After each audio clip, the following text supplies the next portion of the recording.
story starts in a modern city on a very sunny day, showing a large office building. Inside the office, we see our protagonist, Song Jin-Seong, working as he wonders about a strange event from the day before.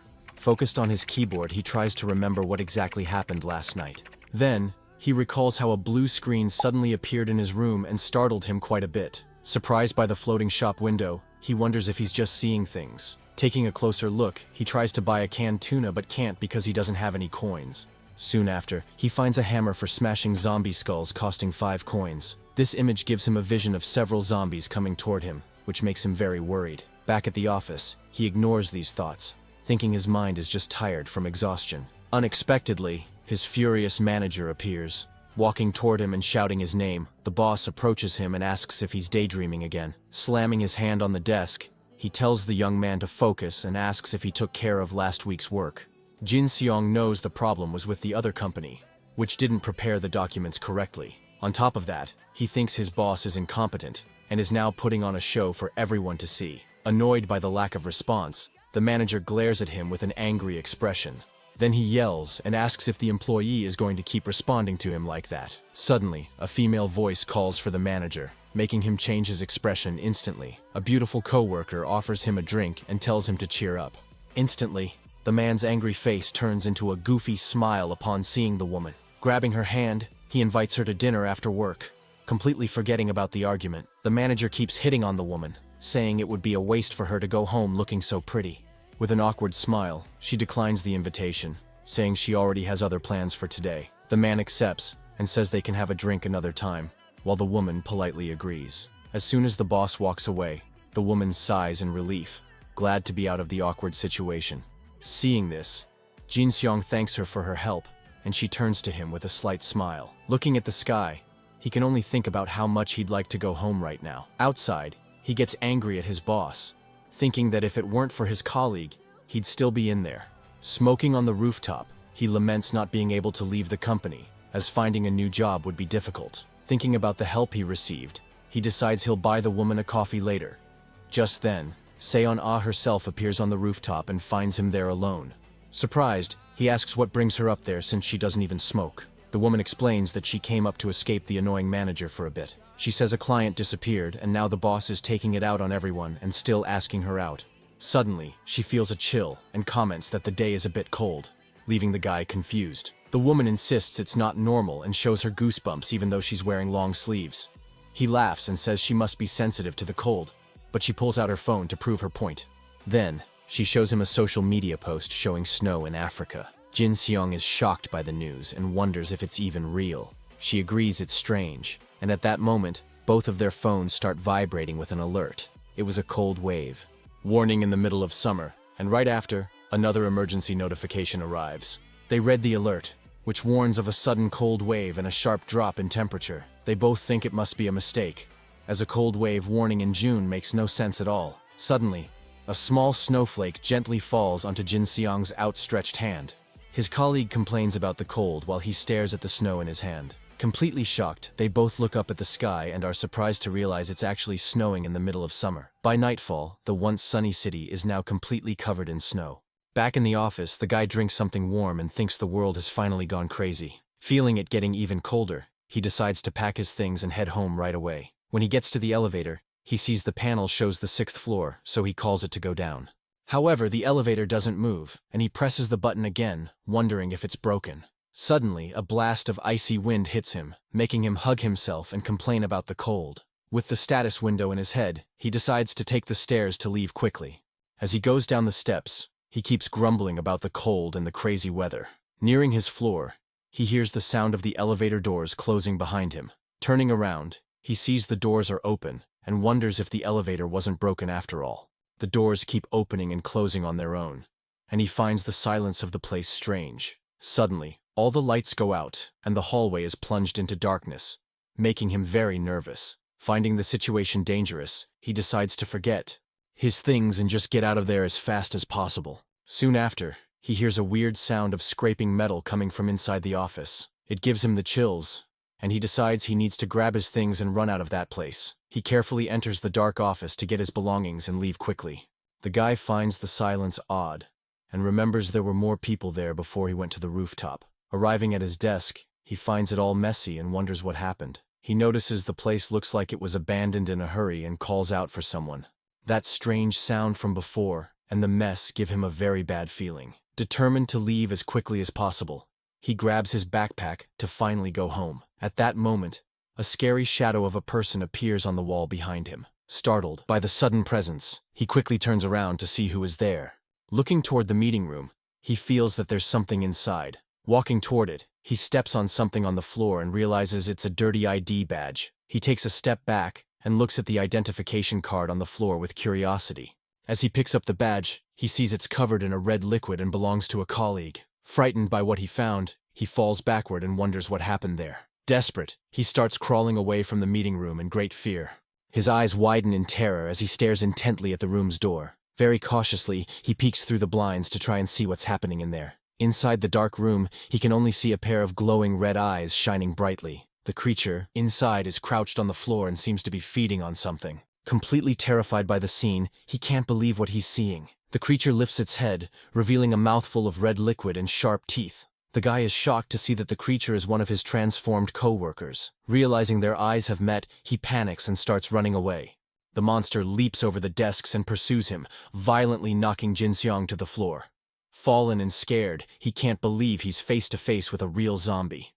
The creature lunges at him, but the young man manages to dodge the attack by a hair's breadth. Terrified by the situation, he wonders what kind of scary creature this is. Looking for a way out, he glances around and quickly grabs a chair to defend himself. With all his strength, he lifts the chair high and prepares to attack the monster. In an act of desperation, he hits the zombie's head with the chair in a powerful blow. The impact sends the creature flying, and the guy takes this chance to run away. Running for his life, he feels adrenaline and fear take over his body. To his despair, the monster gets up quickly and starts chasing him again, even faster. Seeing a nearby door, he runs to it and slams it shut to protect himself from the creature. The zombie starts pounding on the door violently, trying to break it down to get him. Using his full weight, Jin-Seong struggles to keep the door closed. Hearing the frightening sounds from the other side, he's completely frozen with fear. Suddenly, the noise stops, and he sees the zombie slowly walking away down the dark hallway. With trembling hands, he continues to hold the door, still in disbelief about what just happened. Relieved, he slides down the wall and sits on the floor, trying to catch his breath. Still in shock, he stammers to himself that it was definitely a zombie. His phone vibrates, showing an emergency alert about a virus spreading through the city. Confused by the news about rabies, he runs a hand through his hair and complains about the whole situation. He remembers the creature he saw and is sure that it was a zombie, not rabies. Sitting on the floor, he picks up his phone to search for news and understand what's happening. Browsing a forum, he sees several reports of people being attacked and the world ending. Realizing the chaos, he wonders if this is related to yesterday's status window. The guy searches for information about the window but finds no results and dismisses the idea. Suddenly, his phone screen starts to glitch, and the image becomes completely distorted. He looks at the device, not understanding what's happening to his phone screen. Soon after, a message appears on the screen informing him that the connection has been lost. Desperate with the lack of communication, he wonders what he should do now. Putting his hands on his face, he realizes he's in a very difficult situation. Shivering from the cold, he feels his teeth chattering and complains about the low temperature of the place. Huddled on the stairs, he fears he'll freeze before the zombies even get him. Standing up, the young man decides he needs to hold on until a rescue team shows up. Checking his phone, he notices the battery is at 83% and should last for 2 days. With a determined look, he looks up and prepares to explore the building. Using his phone's flashlight to light the way, he starts climbing the stairs. Reaching the 7th floor, he sees that it houses the building's construction team. He enters the empty floor, hoping to find clothes or food to survive. He starts searching through the drawers, hoping to find something useful for his situation. In one of the drawers, he finds a clean, neatly folded dress shirt that he can wear. After changing his clothes, he feels much better and warmer to continue exploring. Now, his focus is on finding food, so he continues to search the floor's cabinets. With a smile on his face, he celebrates finding a backpack full of supplies. Inside the backpack, he finds food, water, and even a blanket to keep warm. He thanks the bag's unknown owner and puts it on his shoulders, ready for whatever comes next. With his supplies secured, he now needs to find a weapon to defend himself. Approaching a door, he is surprised to find a set of golf clubs.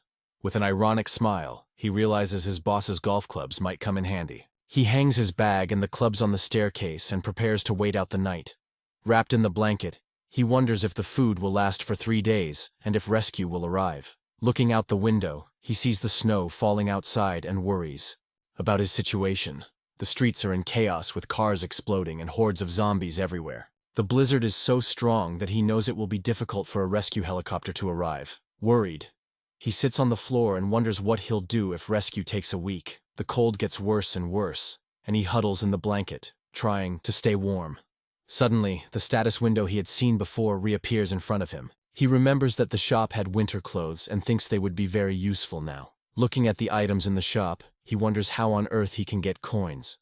Focused on the blue screen, he tries to figure out a way to get coins to buy the items. With no clues, he lowers his head and tries to think of a solution to this problem. As the snow falls outside, he huddles in his blanket, feeling the cold increase more and more. Suddenly, he hears approaching footsteps and quickly gets up to investigate the source. The sound seems to be coming from the emergency exit door, so he prepares for a possible attack. The noise gradually gets louder, and he realizes something has tried to open the door. With his heart racing, the guy prepares for the worst and grips his golf club tightly.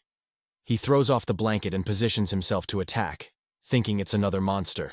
The doorknob starts to turn slowly, indicating the door is about to open at any moment. Holding the club with both hands, he raises it above his head, ready to strike. As soon as the door opens, the young man doesn't hesitate and launches an attack with all his strength. At the last second, a person runs in and narrowly dodges the blow. With no time to think, he prepares to attack again, golf club in hand. The man shields himself with his arms and desperately yells for him to stop the attack. Surprised, he recognizes the person as a coworker and slowly lowers his weapon. He remembers this was the annoying guy from the sales team and feels very disappointed. The man explains that he was in the break room when he heard knocking on the door from outside.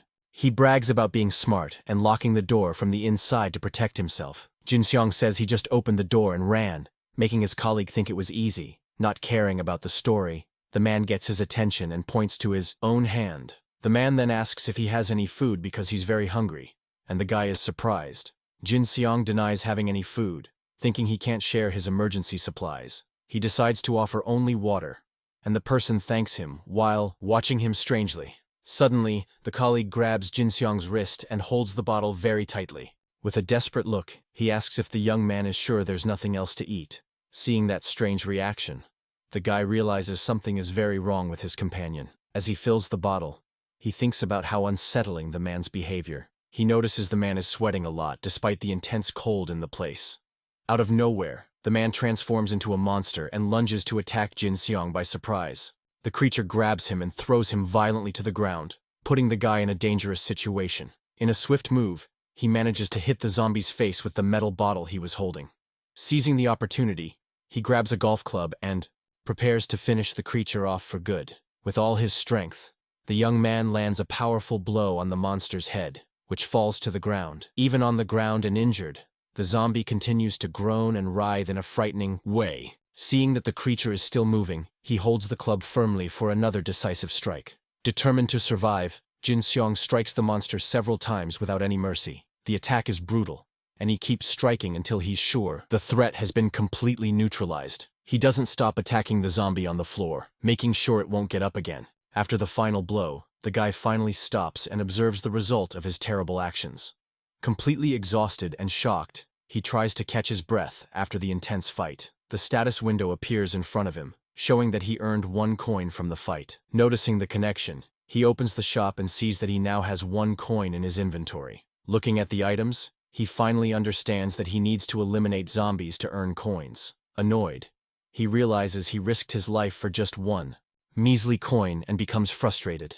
With a serious look, he analyzes the zombie's body on the floor to understand what happened. Approaching carefully, he investigates the body to see if he can find any clues. He then notices a bite mark on the man's arm and understands how he got infected. Kneeling on the floor, he sighs with relief and mourns the loss of his former colleague. He goes back to the office and sits down to rest and process everything that has happened. He smokes a cigarette and thinks that he can't trust anyone anymore in this situation. The guy finds a pack of cigarettes and puts it in his bag for later. Suddenly, he hears screams from outside and gets up to see what's happening. Looking out the window, he observes the horror scene unfolding on the city streets. A survivor bravely fights with a bat against a horde of hungry zombies. Unfortunately, he gets surrounded by the monsters and is quickly overpowered by their large numbers. In no time, the man is completely overwhelmed by the zombies with no chance of escape. The creature that got him turns around, revealing its now disfigured and terrifying face. Frightened by the scene, the guy steps away from the window and goes back inside the office. He sits in a chair and laments the terrible situation he's in. Now, looking at the snow falling outside, he prepares for another long night of survival. Lying on a table, the protagonist tries to get some rest in the dark, cold office. By the third day, his phone battery is at only 3%, and he's worried. With few snacks left, he has spent his time saving energy and looking out the window. During this time, he saw several people trying to escape, but they all ended up turning into zombies.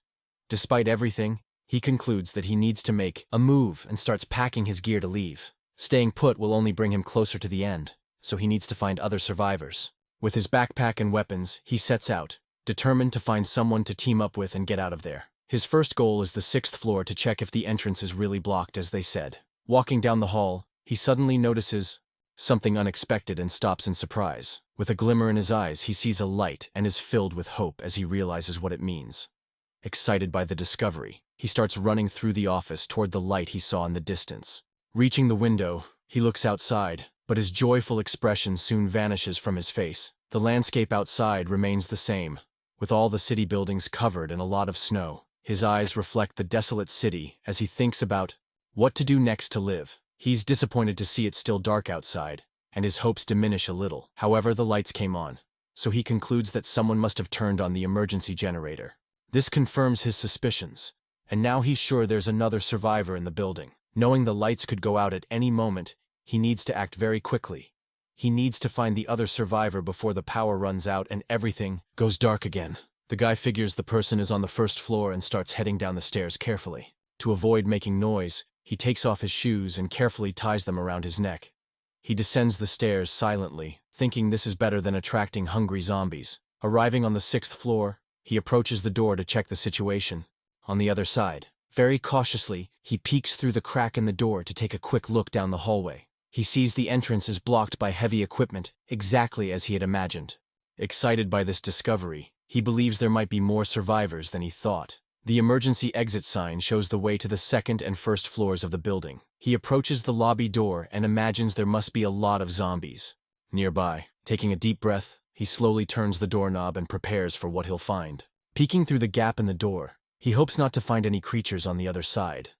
Unfortunately for him, the lobby is completely infested with zombies, and the situation is very dangerous.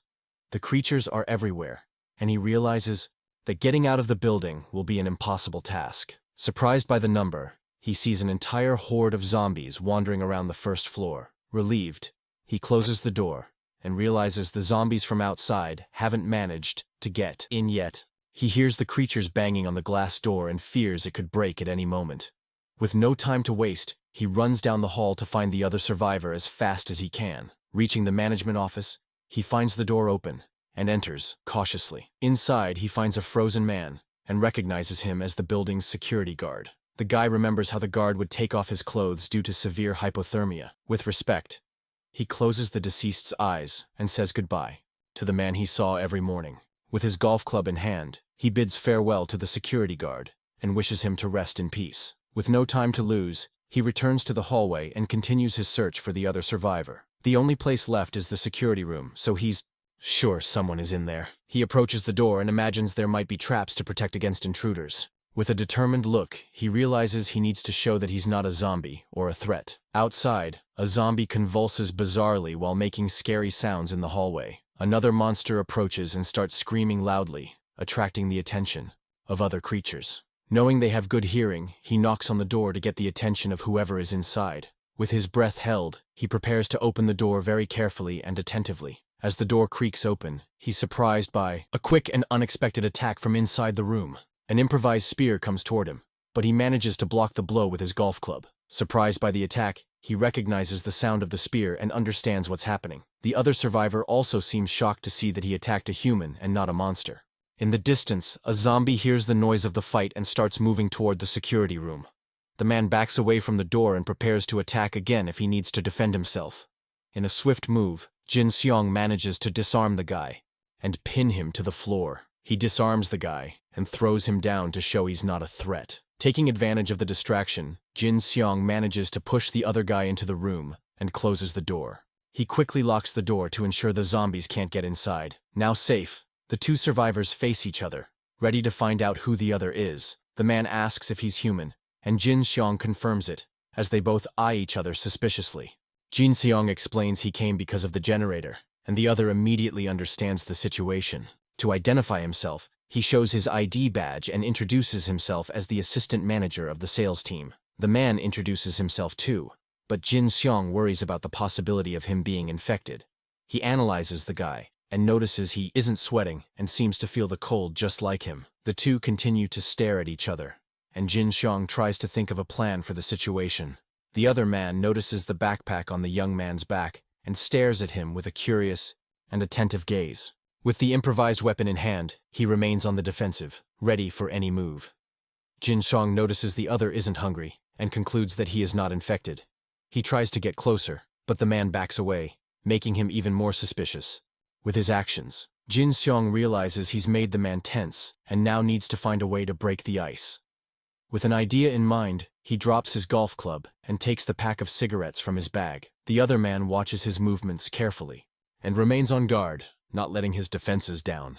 Jin-Seong shows his hands to prove he doesn't want to fight and tries to calm the mood. He then remembers that smoking together can help people relax and decides to offer a cigarette. The other man looks at the cigarette and then at the guy with a doubtful expression on his face. Jin-Seong takes out the pack of cigarettes and extends it to the man as a gesture of friendship and trust. With a smile, he offers a cigarette and hopes the other will accept so they can talk.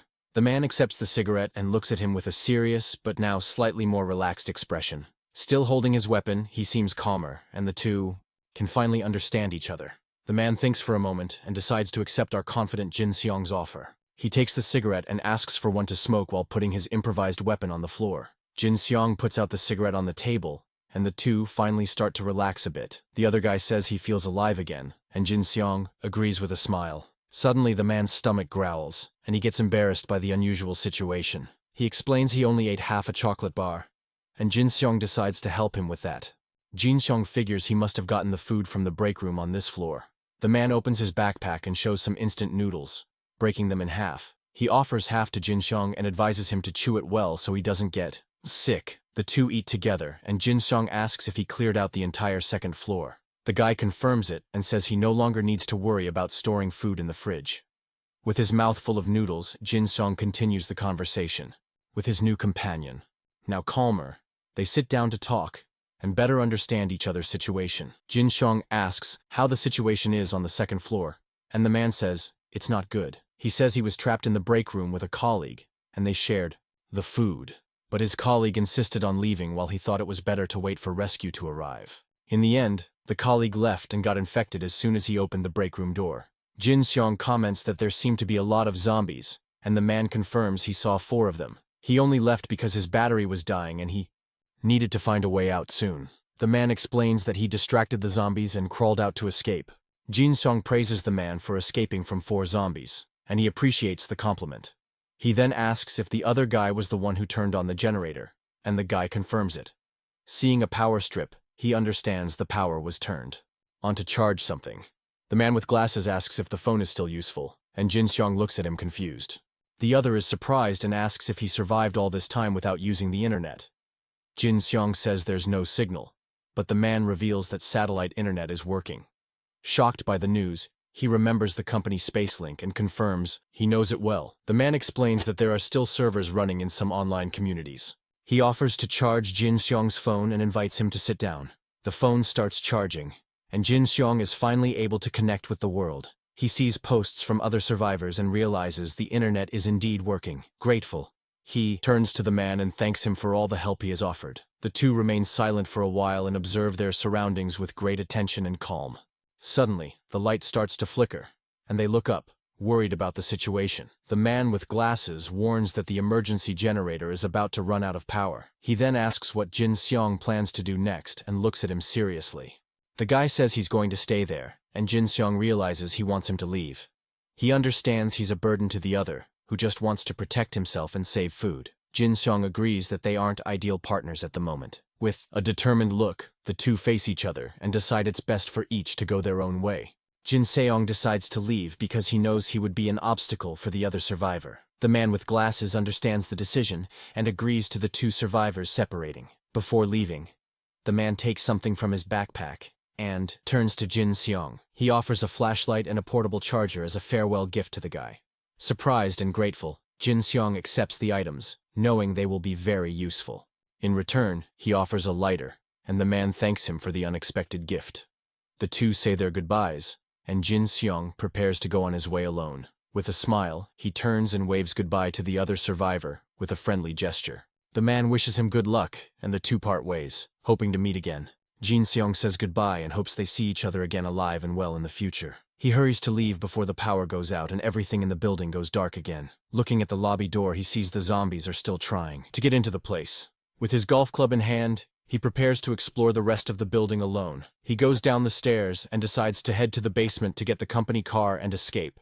The parking lot is full of cars, and he realizes he can use one of them to get away. However, he wonders if leaving now is the best choice or a hasty decision. For now, he decides to go back up and gather more information before trying to flee the building. He climbs the stairs, determined to explore and find a safe way out of the place. Suddenly, the lights go out, and the hallway is plunged into total darkness again. Cautiously, he takes out the flashlight he received and prepares to continue his journey in the dark. With the flashlight in hand, he illuminates the dark hallway and gets ready to go up the stairs. He moves slowly and carefully, knowing the zombies might have moved to a different spot. Going up the stairs, he passes the 4th and 5th floors with great attention and caution. As the flashlight lights his way, he hears a strange noise from above and stops. He realizes there's someone on the floor above, and the probability of it being a zombie is high. With the golf club in hand, he prepares to face whatever is up there. Determined to survive, he decides to move forward and break any obstacle in his path. He leaves his bag and flashlight on the floor so he can fight with more freedom and agility. Suddenly, a zombie appears at the top of the stairs and starts coming down toward him slowly. Relieved, he notices the monster has its back to him, and he might be able to slip by unnoticed. Silently, he climbs the steps, taking the chance to pass by the creature without being seen. However, the zombie turns and attacks him by surprise with a quick and unexpected blow. The creature attacks him fiercely, but he manages to defend himself from the blow with his golf club. Startled by the sudden attack, he prepares to fight back and fight for his life. The zombie leaps at him, but Jin-Seong hits it with the club, sending it flying. With a direct hit, he strikes the monster's head with all his strength and determination. The impact sends the creature flying into the wall with a loud and frightening sound. The zombie screams in pain, but Jin-Seong doesn't stop and prepares for the final blow. With a battle cry, he attacks the monster with another powerful and definitive strike. The zombie falls to the floor, and Jin-Seong finally manages to neutralize the threat and breathe. With the zombie's body on the floor, he can finally breathe a sigh of relief and rest. With his heart racing, he wonders if the fight is finally over and if he's safe. Unfortunately for him, the zombie starts to move again, and he realizes it's not over yet. He strikes the creature one more time with all his strength to finally finish it. After the blow, the status window appears and he earns one more coin for winning the fight. The blue screen shatters and he realizes the head of the golf club has also broken. He picks up the broken piece and decides to keep it as it might be useful in another situation. With the flashlight in hand, he investigates the body and wonders where that zombie came from. He checks the rooftop door and sees it's closed, so the monster must have come from somewhere else. Worried, he realizes the 7th floor may no longer be a safe place to stay. He returns to the office and checks if the area is still secure and free of any threats. Relieved, he takes a deep breath and prepares to rest a bit after the intense fight. He drinks some water to calm down and thinks about the speed of the zombie he just faced. The creature was much faster than a normal human and seemed like a wild animal attacking.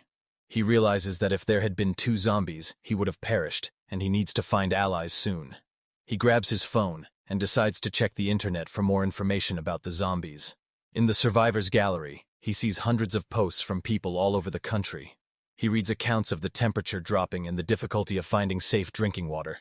Unfortunately, there isn't much new information about the zombies and their weaknesses right now. He summarizes what he knows, remembering they are sensitive to sound and have poor sight and smell. He knows he can only stop them by destroying their heads and that a bite is fatal. Frustrated, he realizes the internet is just full of people asking for rescue and no real help.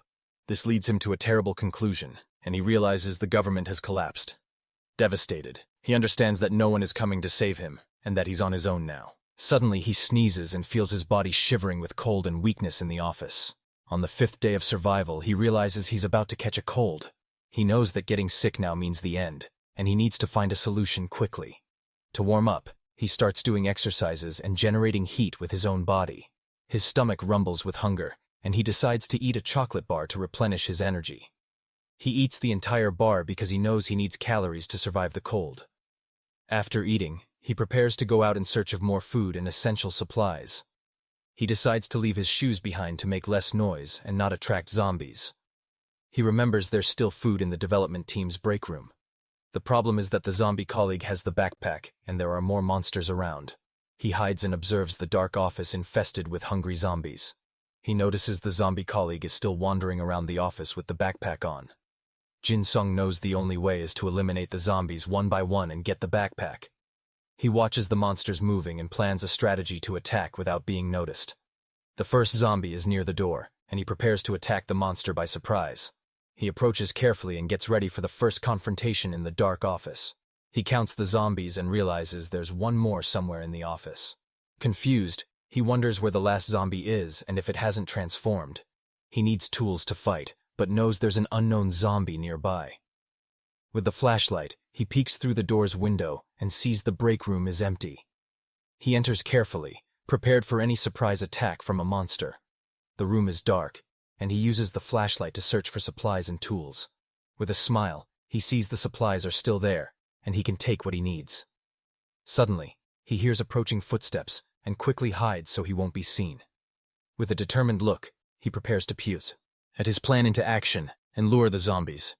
He uses a cup to make noise and get the attention of the creatures on the other side.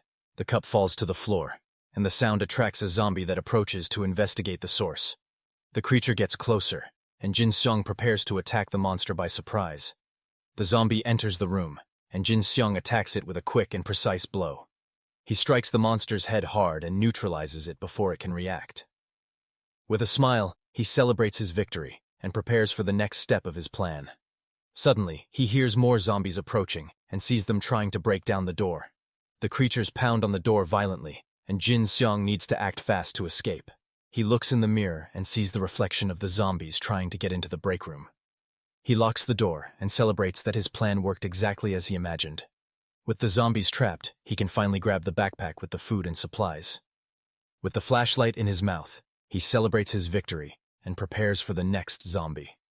Suddenly, a zombie grabs him by the leg and pulls him to the ground with great force. The creature holds him tightly, and Jin-Seong realizes he's in trouble again. The monster opens its mouth to bite him, but he manages to defend himself just in time.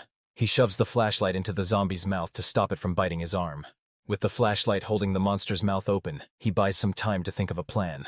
The creature tries to bite the flashlight but can't, and our hero prepares to fight back. He tosses the flashlight into the air and lands a powerful punch on the zombie's face.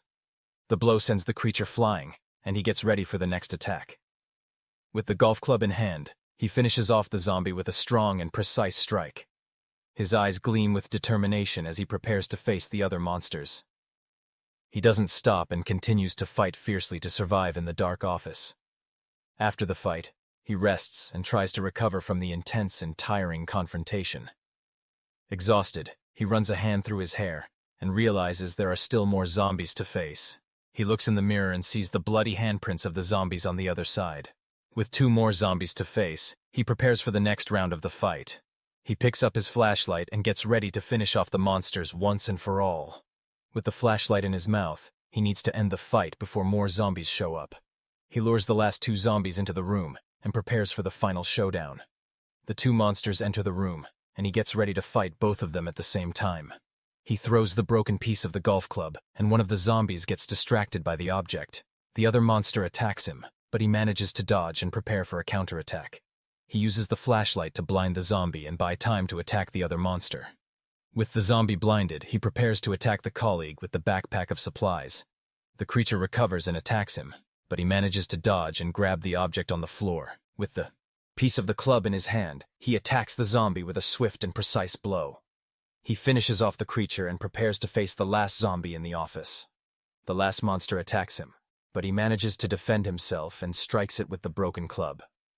The status window appears, and he earns 4 coins for his victory in the intense fight. He grabs the backpack from the zombie colleague and notices it's quite heavy with supplies. Now without a weapon, he decides to look for more supplies and tools in the office. He starts searching through desks and drawers for anything useful for his survival. In one of the drawers, he finds a portable charger and nutritional supplements. With a smile, he celebrates his luck and puts the new items in his backpack. Excited by the discovery, he decides to search the Development Team 2's area as well. He enters the room and starts looking for more useful supplies and tools. The guy manages to find a few things that will help him move forward. Happy with the result, he manages to find a charger and several supplements. With a full backpack and a flashlight in hand, he prepares for his next journey. He walks through the office, and now his goal is to explore another part of the building. Suddenly, he remembers the last zombie and worries about the possibility of an attack. Without a weapon, he knows he's in danger and decides to leave the office as quickly as possible. He runs through the dark hallway and steps on something on the floor, leaving a bloody mark. With the backpack in his arms, he finally manages to calm down and breathe a sigh of relief in the area. He laughs at the thought that he feels safe in the office, despite the chaotic situation outside. Tired, he hugs the backpack and allows himself to rest a bit after so much stress. He decides to check what he managed to get in the backpack and prepares to organize his items. Inside the backpack, he finds chips, chocolate pies, cookies, and instant noodles. With a huge smile, he celebrates his luck and is thankful for finding so much food. With these supplies, he knows he can survive for a month if he has drinking water. As the adrenaline wears off, he starts to feel cold and shiver in the dark, chilly office. His wet feet make the situation worse, and he decides to wash up a bit to get warm. He washes his feet with the icy water and complains about the intense cold he feels in his body. Suddenly, he notices a wound on his foot and worries about the possibility of infection. Shocked, he wonders if he was scratched by a zombie during the intense fight earlier. He remembers he wasn't bitten and tries to calm down to avoid panicking in the situation. With his phone in hand, he researches the infection and whether scratches can transform him. He finds a post from another survivor who was scratched and didn't transform. Relieved, he reads that only bites can turn people into hungry zombies. With this information, he can finally relax and prepare for the next day. Happy that he's not infected, he celebrates the news and feels much more relieved. He puts his phone away and gets up to continue his journey in the dark, cold office. However, the problem now is the cold, and he needs to find a way to warm up. He tears up the blanket and realizes his feet are freezing and he needs to warm them up quickly.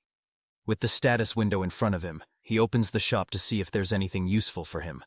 He looks for winter clothes and finds several options to protect himself from the cold. The shop offers clothes, boots, gloves, and winter hats, all costing 3 coins each. Frustrated, he complains that the items are sold separately and for the same high price, with no choice. He decides to buy the boots to protect his feet from the intense cold of the place. The boots appear in front of him, and he's surprised by the magic of the status window.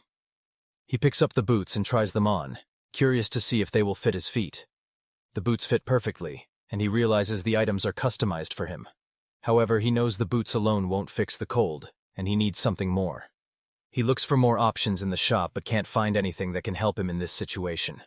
With a determined look, he continues to search for something that might solve his problem. Suddenly, he finds a mysterious item in the shop and decides to buy it to see what it is. He presses the purchase button and spends one of his coins to acquire the new item.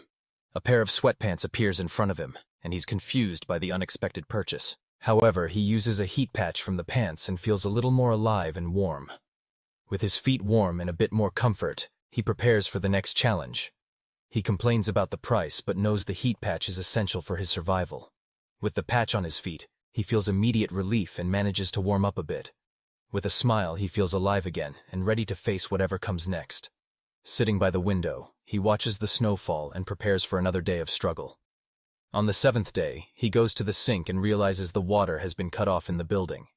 He prepares for the worst and fills his bottles with the water that was still left in the tap. With about 2 liters of water, he knows he only has enough for a few more days.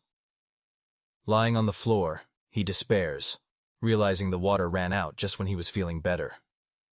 He picks up his phone and sees that other people are also reporting the water outage. In a post, a survivor says he's going out to look for a nearby supermarket. Other people ask if he went, and the man confirms he's on his way and will post if he makes it.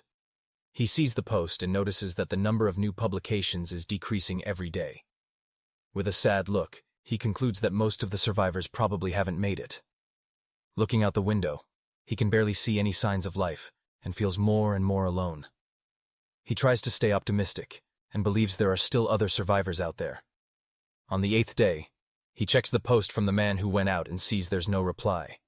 With his hope dwindling, he realizes he can no longer just sit around waiting for a miracle.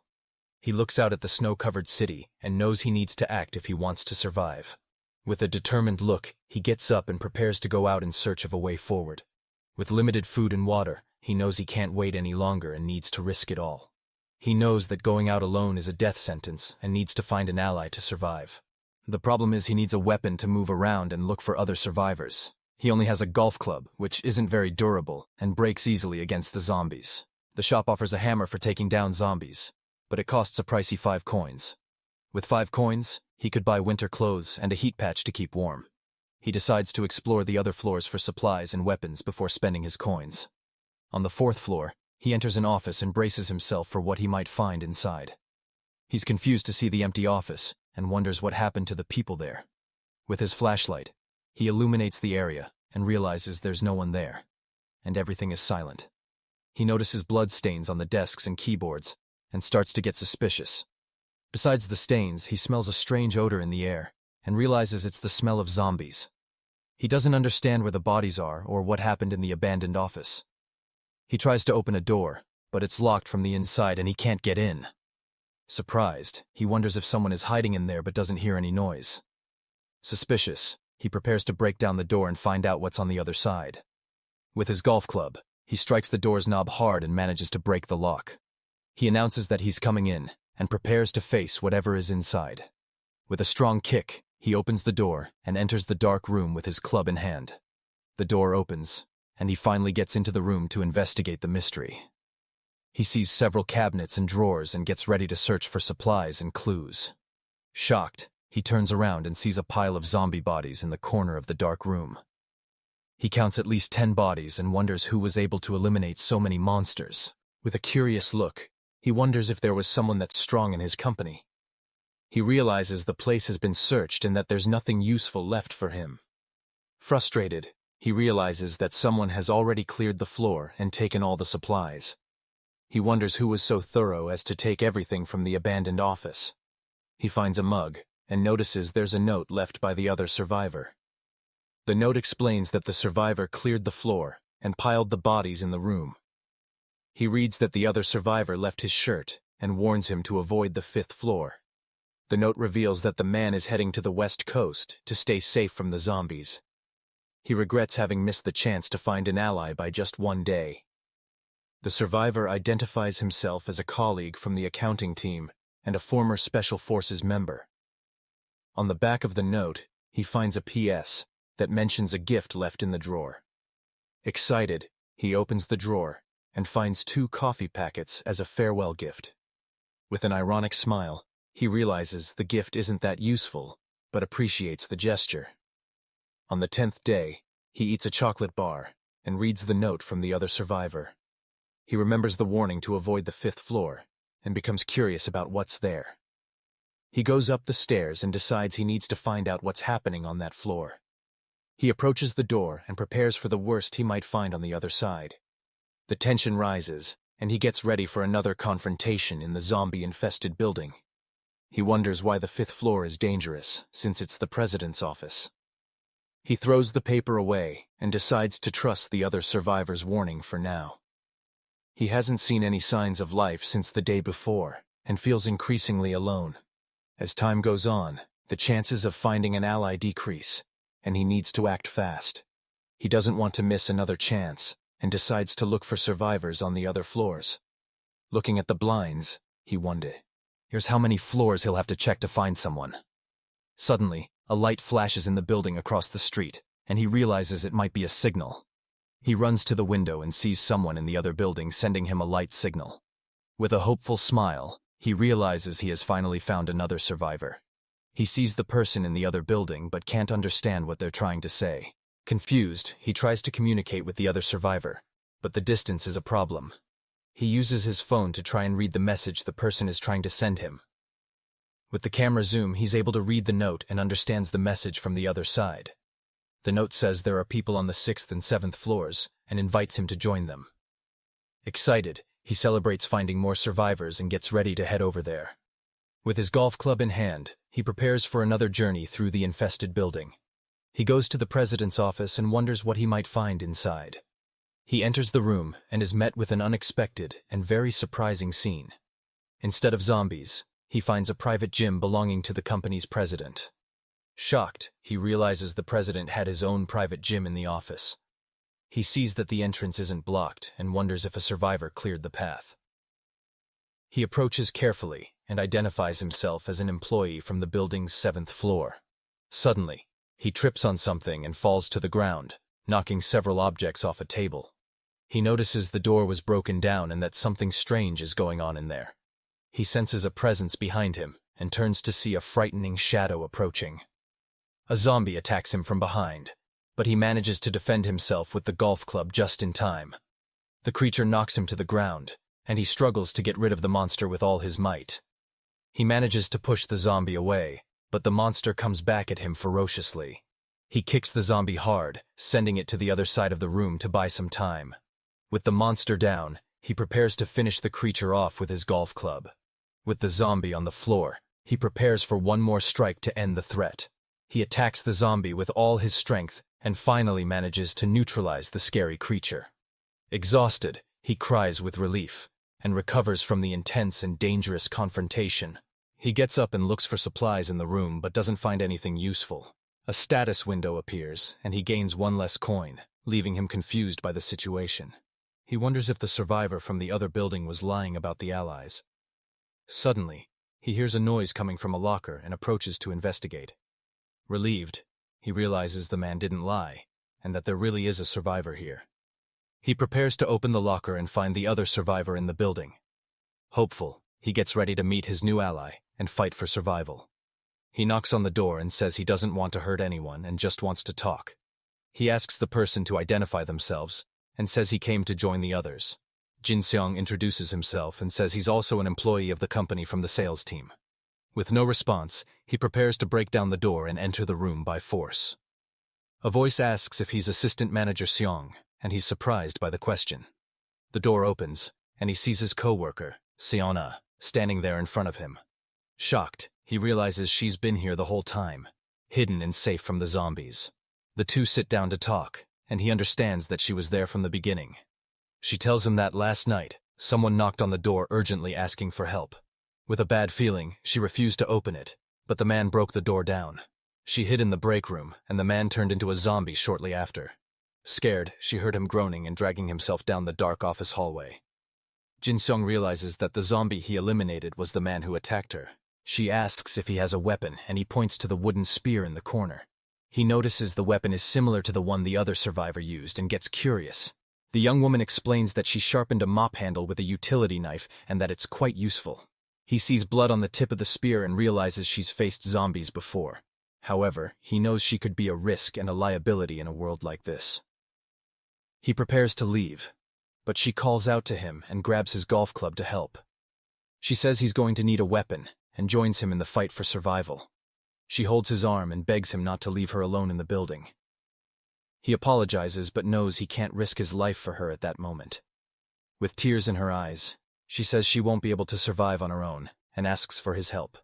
He pulls away and says he's very sorry, but he needs to go his own way to survive. She reveals that she used to practice fencing and could be a useful ally in the fight. Surprised, he looks at her, and she shows him a scar on her arm to prove her skill. She says she cleared the entire 6th floor and can show him the bodies to prove her strength. With a determined look, she warns that he'll regret it if he leaves her behind. Impressed by her confidence, he begins to reconsider his initial decision. She boasts about having won a silver medal at a national sports festival. With a handshake, they finally seal their alliance and decide to fight together. She says she has searched the place and that all the clothes and food are here with them. He asks about the chargers, and she explains that the satellite internet is working. Surprised, she realizes they need to grab every charger they can find. He asks how many zombies she's faced, and she tells him it was 8 in total. She finds the chargers and puts them in her backpack so they can use them later. He's happy to have joined her and knows his chances of survival have increased. She only finds 2 chargers and puts them in her backpack for their journey. With everything ready, she asks if they can go, but he asks her to wait a moment. He looks down the dark hallway and prepares for the next step of their plan. He notices the marks on the door and asks what happened for it to be like that. She explains that the man who broke down the door tried to crush it with a desk. He realizes the marks aren't from a desk and goes to investigate the area carefully.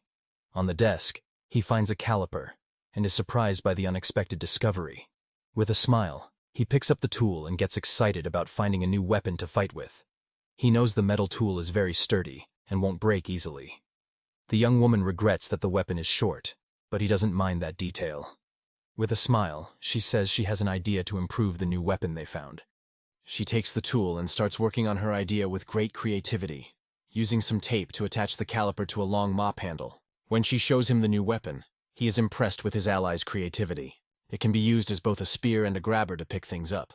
Grateful, he takes it and feels much safer to face the zombies. With their food supplies combined, they no longer have to worry about rations. He then notices a frying pan in her backpack and asks where she got it. Embarrassed, she explains that she brought it for a trade but ended up forgetting it in her bag. He takes the frying pan, realizing it will be very useful for melting snow to drink water. She asks how he knew she was there, and he explains about the message he received, telling her about the survivor in the other building, news that surprises her. As the two prepare to potentially find the other survivors and join forces against the zombies, he shows her the phone with the conversation. She reads the message and wonders if it's safe to join up with strangers, and they both agree it's risky, deciding that they can't trust just anyone in this situation. The young woman explains that she teamed up with him specifically because it is so hard to find someone trustworthy, stating that she doesn't want to take just anyone as a partner and would rather fight alone than in bad company. He agrees, and they decide not to join the group from the other building for now. She thanks him for considering her opinion and reveals that she thinks Manager Choi is still alive. Surprised, he asks for details, and she explains what happened on the first day. The manager was with her on the 6th floor but ran away and never came back. She admits that, being scared, she ignored the man's pleas for help and only found out he had escaped later. When he asks when the manager left, she says it was on the night of the 2nd day. He deduces that the manager might be on the 3rd or 5th floor of the abandoned building, and worries that if the other survivors don't get a response, they might try to join up with him, potentially forming a team that could come after them later. They decide to ignore these external factors and focus on their own survival. The good news is that they have one more coin and can buy something from the item shop. He thinks about buying a hat to keep warm, but knows there are other priorities, especially when he looks at the young woman and notices she is barefoot and must be very cold. He decides to buy the boots for her so she doesn't freeze and become a burden. With the decision made, he goes to press the purchase button, but hesitates when he sees the other options, feeling selfish for thinking of himself and his own size. Frustrated with the situation, he decides to choose later and falls asleep, tired from the fighting and daily stress. The next day, he wakes with the sunlight and prepares for another day of struggle. He asks the young woman how much battery she has, and she is startled to see him awake as she checks her phone right away. He complains that he's still not used to the cold, and she confirms she charged all the batteries except the one he left behind yesterday. Her phone is at 22%, and they need to conserve power, which reminds her of the solar generator on the rooftop. She asks if he's checked it. Surprised, he asks if there really is something like that in the building, and she confirms it, explaining that she was in charge of the project and that the generator was installed on the rooftop before the project was cancelled due to a malfunction that wasn't an equipment safety issue. He asks if she knows how to operate it, and she confirms she can get it running. Excited by the news, he decides to go to the rooftop to check the solar generator. They open the rooftop door with difficulty because of the snow piled up outside, and with great effort, they manage to open it and step out onto the snow-covered rooftop, complaining exhaustedly about how hard it was. Looking up at the top of the building, he asks if the generator is really up there, and after she confirms it, they get ready to climb up. He finds the temporary ladder, but it's frozen and won't come down, so they decide to climb without it. He asks if she can make it, and the young woman offers to go up if he helps her reach the top safely. He agrees, getting ready to give her a boost with his hands on her feet. And with a jump, she manages to reach the top and holds on so she doesn't fall. He watches her celebrate, noticing how agile she is and how she moves lightly and with ease. She looks for the generator and finds it covered in snow in the corner of the roof. With a smile, she confirms she found it and prepares to take it apart, saying she'll disassemble it and toss the pieces down for him to catch on the terrace. She throws the first panel, and he manages to catch it successfully and without any trouble. And the second panel is caught just as easily. The last panel is the heaviest, and he struggles to catch it without dropping it. With all the panels on the ground, they prepare to install the solar generator, complaining exhaustedly about the hard work, but feeling relieved to have succeeded. She announces that the installation is complete and they finally have a power source, though she regrets that the snow will hinder its efficiency and he worries about the clouds. With the generator installed, they hope the power will be enough for them to survive. She remembers that with strong sun, the generator used to charge to 50% in half a day, and with the weak sun, they hope it can manage to charge at least a little. The next day, they check the phone and brace themselves for a disappointing result. The phone only charged 8% in an entire day, and they are frustrated. Disappointed, they realize that all of yesterday's effort wasn't worth much as she laments the situation, and he knows they can't do anything without the sun to help. Despite the disappointment, he says there's a new hope and a new idea for them, as he knows where they should go after leaving the office to survive. He reveals that their destination is the company warehouse to get supplies. She agrees with the idea, and the two of them prepare for the journey to the warehouse. Though the problem is how to get there, and he worries about the GPS and the phone's battery. She surprises him by saying it's no problem, and she knows exactly how to get there. Confused, he stares at her, and she reveals that the warehouse is near her house, as she used to walk her dog around there and knows the way by heart. Relieved, he celebrates their luck and is thankful to have her as an ally on the journey, realizing it was a good decision to team up with her and that she's a great partner. He calls her name and prepares to ask his ally an important question. She turns around and looks at him curiously, waiting to hear what he has to say. He asks what her shoe size is, and she's confused by the question. But with the information, he gets ready to buy the boots for her from the item shop. He lies and says he saw the boots and thought of getting them for her if they fit. She smiles and says she's a size 230 and thanks him for the kind gesture. Relieved, he sees that she's happy, and she offers to go with him. But he says he'll go alone and asks her to wait there while he gets the boots.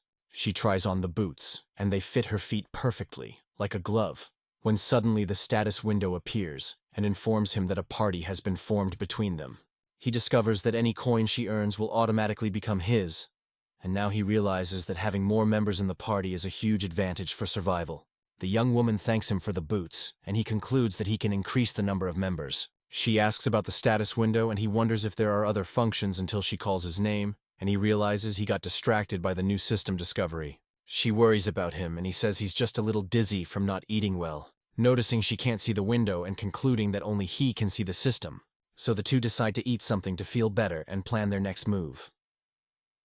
On the 14th day, the water runs out and he feels very thirsty and weak. So he agrees they need to melt snow and prepares for the difficult task. The young woman says she'll get papers and documents to help start the fire, and they decide to make the fire on the terrace so they don't cause a fire inside the building.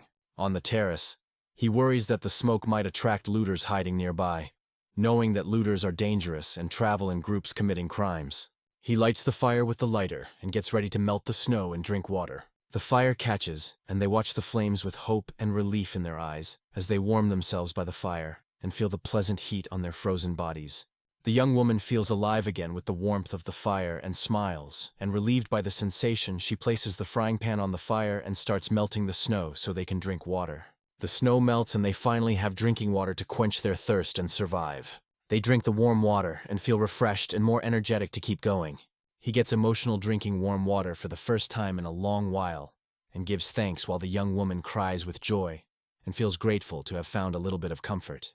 They sit by the fire and feel happy that they didn't give up the fight, deciding they will fight until the end and survive the zombie apocalypse together. On the morning of the 15th day, he wakes up to the young woman urgently calling him. She wakes him up and he gets up startled, not understanding what's happening. He asks what's wrong, and she covers him with the blanket to keep him warm before pointing to the building across the street and saying the other survivors sent a message. Surprised, he asks what the message says, and she looks at him with a worried expression. revealing that the other survivors are coming to their building to meet up. He gets up quickly and prepares for the arrival of the new allies in the building as the tension rises, and they prepare for the meeting with the other survivors. With their imminent arrival, they hope the new allies will be trustworthy and strong. As the message says, they are coming to their building to join their group. He asks when she saw the note, and she says she woke him up as soon as she saw it, warning that they moved fast and will be outside soon. They worry that the fire attracted the others, and that they might be looters, and since they don't know them, they decide not to join their group to avoid any danger. Suddenly, she points outside and warns that the other survivors have already arrived, and they see 3 masked men approaching the building with weapons and backpacks. Shocked by how fast they were, they prepare for the worst that might happen next, and rush to pack their things and prepare for a possible confrontation. Meanwhile, the men fight off the zombies outside with great skill. They move quickly and fight systematically to take out the creatures, and in a short time, they manage to clear the area and get ready to enter the building. Jin-Seong calculates that it will take them 15 minutes at most to reach them. So he finishes packing his things and asks if the young woman is ready to go. She says she's almost ready and they prepare to flee the location. Outside, the zombies continue to attack the men who fight bravely to survive, until suddenly, a horde of zombies appears and surrounds the 3 survivors on the street. Surprised by the number, they realize they're in danger and need to run. Shouting to run and start fleeing from the zombies that pursue them ferociously. The 3 of them run down the snow-covered street looking for a safe place to hide, as one of the men uses a sledgehammer to defend himself from the attacking zombies, shattering a glass window to get inside the building and escape the horde of monsters. Armed with a sledgehammer, one man smashes the window and the other gets inside the building to escape the zombies. Jin-Seong then gets annoyed and complains about their situation. When the young man asks if the girl left anything behind, she replies that she has everything she needed. He looks at some solar panels and decides to leave them. And although the girl protests that they will have no power, he insists that survival comes first. Hearing this, she falls silent and seems to agree. She then stands up, ready to keep moving with her companion, when a very loud crash echoes down the hallway, startling them. They realize the monsters are coming up the stairs, and they are faced with 2 options. Go to the roof or go down to a lower floor. While the roof would be easy to defend, the cold is a problem. So he decides to go down to the 6th floor to block the entrance and protect themselves. The pair begins to carefully descend the stairs, trying not to make a sound, and the young man warns the girl to stay ready as danger could appear at any moment. However, they soon encounter 3 strange men coming up the stairs toward them. The tension rises as they grip their makeshift weapons tightly to defend themselves. Suddenly, Jin-Seong feels something strange. Time seems to slow down. His perception changes, and he can see everything more clearly. The girl says the same feeling from before has returned, stronger now, and she fearfully asks the manager what this sensation is. He confirms it and suggests the men must be looking for other survivors in the area. As the strangers continue down to the 4th floor, Jin-Seong and the girl wait on the 5th floor. He warns her that the enemies are coming, and she says she is prepared and knows already. They get into position, holding their weapons firmly, but nothing happens, leaving the young woman confused by the sudden silence. They stare at the door, wondering why no one is coming, and the girl comments that the manager is acting strangely. He then reacts sharply, moving quickly away from the door just as a nearby glass window shatters into pieces. The girl asks if he is okay while he wonders what happened. He replies that he is fine and confirms she is also unharmed. He asks if the noise was an explosion, and she agrees. Jin-Seong wonders why they would use explosives knowing the 2 of them were there, and remembers a warning to avoid the 5th floor. The girl thinks the department head must still be alive somewhere, likely on the 3rd or 5th floor if he hasn't moved. The young man grows worried, suspecting something terrible has happened to the other survivors, and decides to go down to investigate. His companion asks if they should go now, and he confirms, saying that if he is right, something bad has likely happened. His flashlight beam cuts through the dark hallway, revealing dust in the air, and he pulls the girl into a room to explore carefully. She is startled by the destruction and asks what happened there, and the manager tells her not to let her guard down, which she agrees with. Suddenly the girl stops and stares at something on the ground ahead, calling her companion and pointing into the darkness. Jin-Seong looks and is shocked by what he sees. Lighting up the room, they find a person on the floor in a red puddle. He tells the girl to wait and approaches to investigate. Finding the scene horrible and wondering why there are only 2 bodies and no more bombs. Noticing the door was completely destroyed by the explosion, he angrily complains about the situation and the difficult life he's leading. He wonders why they tried to take him out, then hears a familiar voice and recognizes it as Department Head Choi, who is injured nearby. The chief says he had no choice, and the pair sees his badly injured feet on the ground. The older man notices them and is surprised, calling out for Manager Seon with a strange smile that makes the mood tense. He crawls across the floor, reaching his hand out toward Jin-Seong and calling for him. But Manager Seong is frozen in fear and surprise at the appearance of his superior. The man on the floor asks for help with a bizarre smile, his leg severely injured, and he begs to be saved, yelling that it's not fair and he doesn't want to die like this.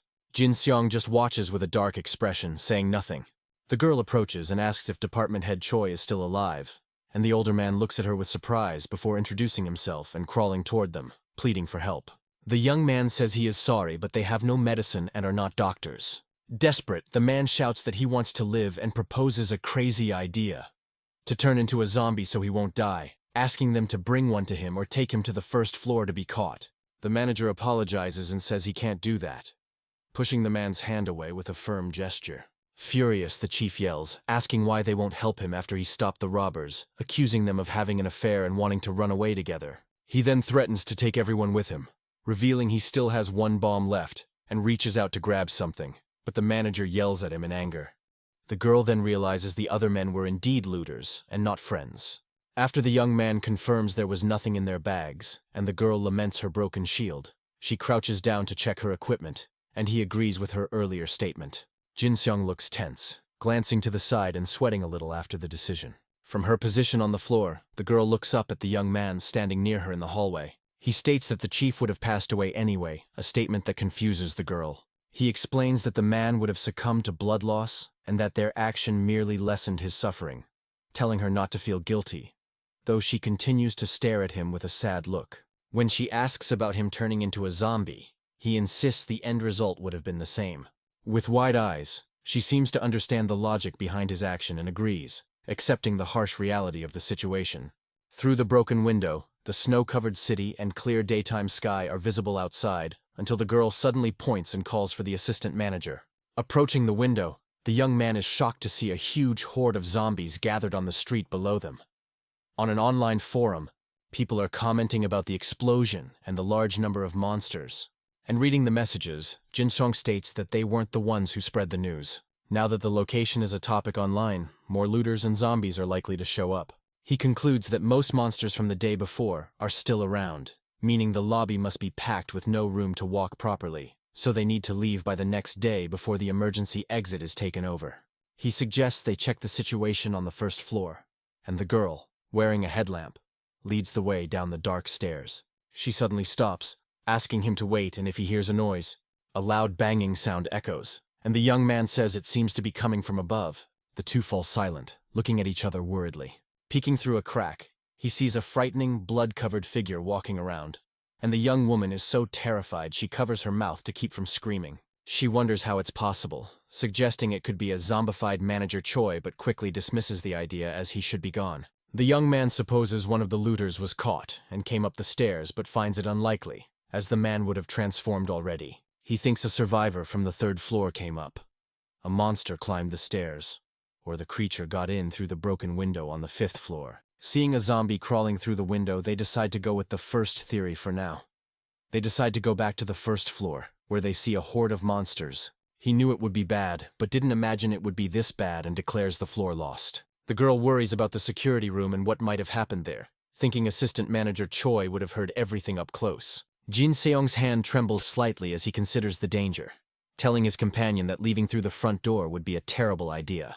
She suggests using the underground parking garage, and he agrees, noting he had seen zombies there before, and now they will see how many have gathered. The girl estimates about 10 monsters, which he says is fewer than in the lobby. She thinks the snow made people abandon their cars, and he sees many places to hide. Since it's underground with no wind, he reasons that if they are fast, the zombies won't smell them. Jin-Seong then points to a mirror and asks what the girl can see. She looks carefully and reports she can see the B1 level, though the image isn't very clear due to the difficult angle, and the number of monsters is similar. He decides to go up to the 7th floor. Back in the office, the girl comments that it would be best to escape by car as she writes down the plan. But he remembers the car was left in the cold for a long time, so the battery might be dead, and dismisses the idea. The young woman regrets they don't have bicycles for their escape, so the pair focuses on mapping out the best escape route on foot. Outside, heavy snow is falling, and the temperature is 35 degrees. With their backpacks already packed for their imminent departure, and with 5 hours to go before they leave, the girl asks why her companion isn't sleeping. Surprised, the young man asks if it was that obvious, and she replies yes, because he hasn't stopped moving and tossing from side to side. The young man falls silent and turns his face away with a serious, thoughtful expression. The girl asks if he's like this because of the person they found on the first floor, and he confirms. She says he can bring them along if he wants to. Jin-Seong thanks her but declines as it would put her life in danger too, stating it's a shame because it was someone trustworthy, and she laments the dangerous situation outside. While they are lying down, he asks if the person can join them, and she agrees. Suddenly, he gets up from the table, surprising his companion, grabs his phone, and says he's going to use it for a moment, apologizing for the brightness. With a smile, the girl agrees and allows him to use the device, and he sends a message to the assistant manager setting up a meeting at 6 in the morning. On the 17th day of survival, they prepare to leave at 5:40 in the morning. The young man checks the post and sees there are no comments, just 2 anonymous replies. Despite the lack of a response, he thinks they might be waiting and decides to go anyway. Going down the stairs, the pair passes through the floors until they reach the first level of the building. Arriving at the meeting point, they realize there's no one waiting for them there. The girl comments that it's only been 3 minutes past the time and asks if they should wait.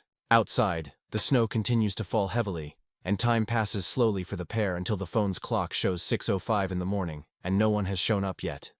Jin-Seong concludes that they're not coming, and that there's nothing more to do there when suddenly he notices a zombie that wasn't there before, and the girl confirms it wasn't. The young man decides they need to deal with that monster, and stick to the original plan as the girl observes that the zombies really do wander around the same place as she saw.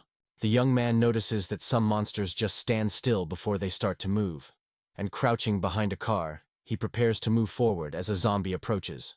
The pair look at each other for a moment, and prepare for the fight against the creature. The young man then stands up from behind the car and comes face to face with the scary zombie, so he drags his foot on the ground to get the monster's attention and lure it away. Hearing the noise, the creature slowly turns its head in the direction of the sound it heard, and the zombie then starts walking strangely toward the noise it heard. With a growl, the monster reveals its frightening face and prepares to attack. Suddenly, the creature runs toward Jin-Seong with its mouth open to bite, and the zombie screams desperately as it rushes toward the young man, who just gives a slight smile and prepares to take down the monster easily. With a precise strike, he hits the creature's head with his makeshift spear. The girl also attacks, and a notification appears saying that 1 coin has been obtained. The coin goes to the group leader, and the young man gives his partner a thumbs up, and the young woman seems happy and relieved to have gotten the reward for her effort. The pair then continues walking through the parking garage, careful not to be seen, and they head toward the exit of the underground parking garage of the abandoned building. Finally, they get outside and feel the intense cold of the snow-covered street everywhere. The young man says if they sleep outside, they might not survive and suggests a destination, and so the pair starts running through the snow-covered streets, dodging cars while in the distance they spot a lone zombie wandering aimlessly through the snow in the city. The young man comments that progress is slow, but it's better than getting caught and having to fight. And finally, they spot their destination, which is the Cheonjiang stream in the middle of the city. The young man warns them to walk carefully as there are many monsters near the police station. And with 30 meters to go, the pair can see their objective and prepares to move forward cautiously. They continue walking, and the distance to their destination shrinks to 17 meters, as Jin-Seong stays focused on the path and thinks that everything is going well as planned. Suddenly, a strong gust of wind starts to blow, carrying the snow and their scent with it, and the young man panics because the wind will spread their scent, and the girl points in a direction. Near the police station, the zombies begin to catch the scent and become alert to the human presence. Then, one of the monsters turns his head toward the pair and realizes they are nearby, and immediately a group of zombies starts running toward the two to attack without a second thought. The girl gets desperate and asks her companion what they can do now, as he thinks that going down to the stream is not an option, as that would be the end for them, because even if the monsters can't get down properly, they could roll down and attract even more zombies. And the horde on the stairs proves that the noise would attract a crowd of hungry creatures. The only way out is to get into a building, but he wonders where they could hide. Unfortunately, the places with open entrances are already full of monsters everywhere, and if they break a window to get in, the noise will attract all the zombies in the area. The girl then yells that they need to do something fast before it's too late, and she points to the left and yells for him to look in that direction quickly, as the young woman spots a parked bus on the left and seems to have an idea for their escape. The pair tries to open the bus door with all their strength, but it doesn't move an inch, and the girl suggests breaking the window. But the young man stops her when he sees something inside the vehicle. To their surprise, the bus key is in the ignition, ready to be used. With his makeshift spear, he prepares to break the glass of the bus door, and the young man grits his teeth with determination as he prepares for the final blow. Using all his strength, he manages to break the door's glass and create a way through. The girl gets on the bus first, and the young man follows her right after into the vehicle. And seeing the zombies approaching, the girl yells for the assistant manager to hurry. Once inside the bus, Jin-Seong tries to close the door to block the monsters from entering. He struggles to hold the door, but fears the zombies will manage to get into the vehicle while outside a horde of zombies rapidly approaches the bus, trying to invade it. Sitting in the driver's seat, he tries to start the bus, but the vehicle doesn't respond, and realizing the door won't hold, he decides he needs to block the entrance somehow.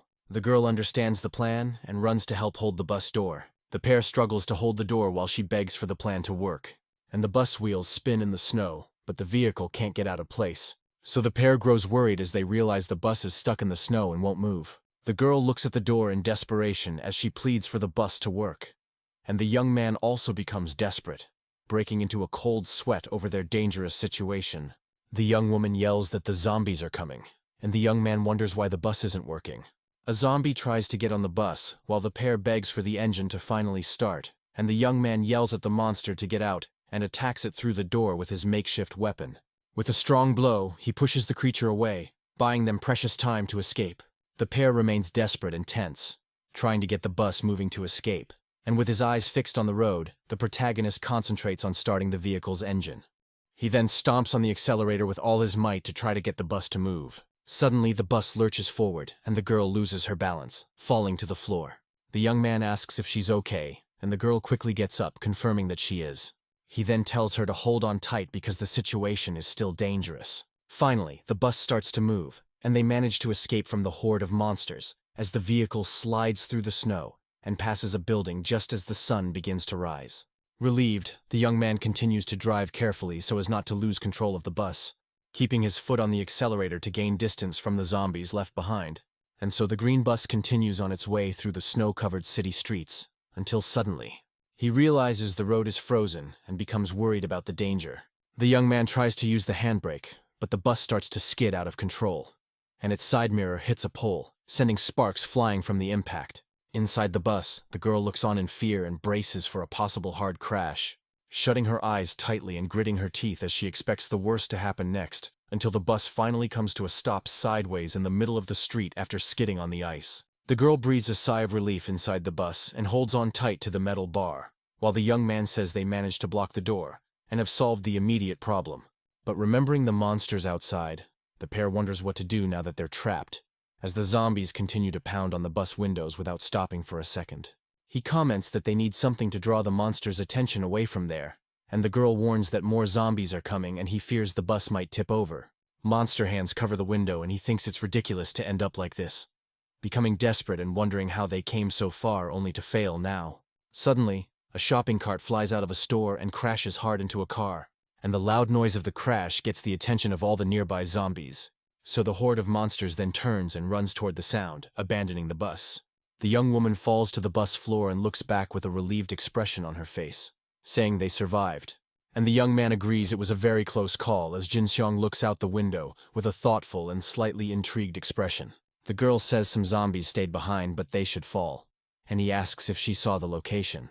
She points to a building and says the object seems to have fallen from up there, estimating it was thrown from the second or third floor of that building, before wondering who could have done that. And the young man says he's not sure.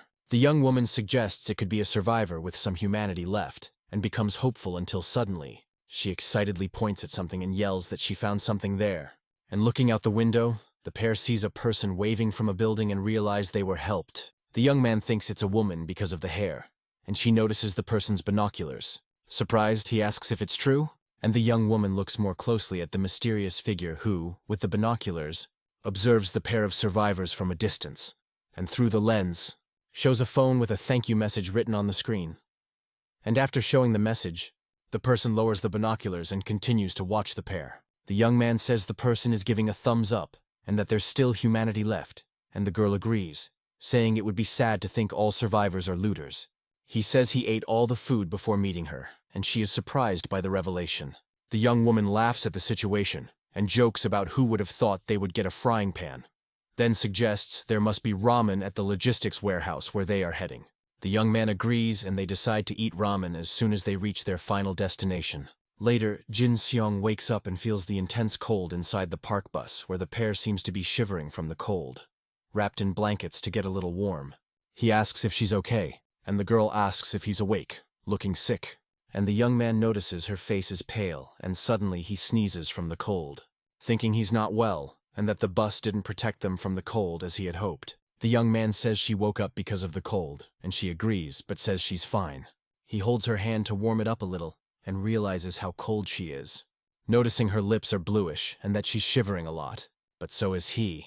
So he says they need to get warm or they won't be able to move, and she suggests a fire. The young man is silent for a moment and seems to be thinking of a solution for the cold, before he then gets up and decides to make a fire. But the girl asks if it will be right there, saying they could suffocate from the smoke, and he explains they need a hole. But breaking the window would make too much noise and attract the monsters into the bus.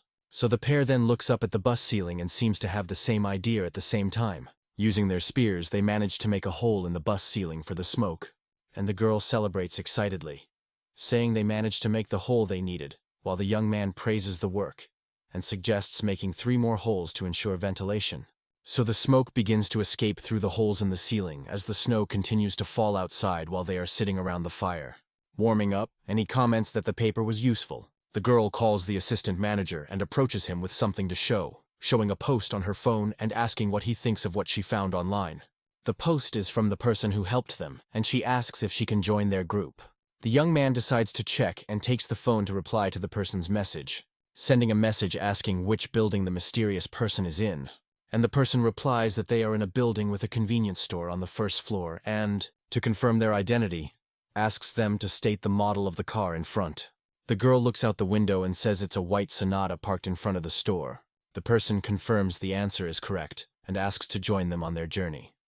And holding the phone, he wonders what to do now with the mysterious person's request. Meanwhile, in the survivor community, someone reports that they opened a window to look outside. The person was terrified when they saw a zombie on the wall and threw everything they had to knock it down. The creature was clinging to the window, trying to get in, while the guy hurled objects at it. Scared, he wonders if the monsters can now do parkour or are some kind of mutant. It turns out the zombie was the director of a climbing gym and used his old skills. The clock shows 8:56 in the morning, and we see the building where the survivor is. Inside the bus, the pair prepares to leave and meet the person who helped them earlier. The girl then asks the manager what he thinks about the post on mutant zombies they saw. The young man says he was already expecting it, and the girl gets curious, asking how he knew. He remembers that the 5th floor window was broken, and that the zombies had climbed up the wall. Walking down the street, they observe the zombies, and the girl understands how they got up there. The young man says they are getting close, and the pair continues walking with great care. Exactly at 9:15 in the morning, a new character comes out of a building and walks toward them. With a serious expression, the mysterious young woman approaches the survivor couple on the street. Jin-Seong's companion asks if this is the person they came to meet. The newcomer waves happily, and the girl feels envious of her very warm winter jacket. Jin-Seong smiles and thinks that maybe they can get winter clothes now too. Suddenly a zombie attacks the new ally from behind and throws her to the ground with great force. Lying in the snow, the young woman looks up at the sky, shocked by the surprise attack she just suffered. The pair is shocked and frozen by the horrible scene that just happened right in front of them. They watch the girl on the ground as zombie echoes fill the street. The young man covers his mouth with his hand and feels a knot in his stomach at the terrible sight. Several zombies approach, drawn by the scent, and surround the young woman lying in the snow.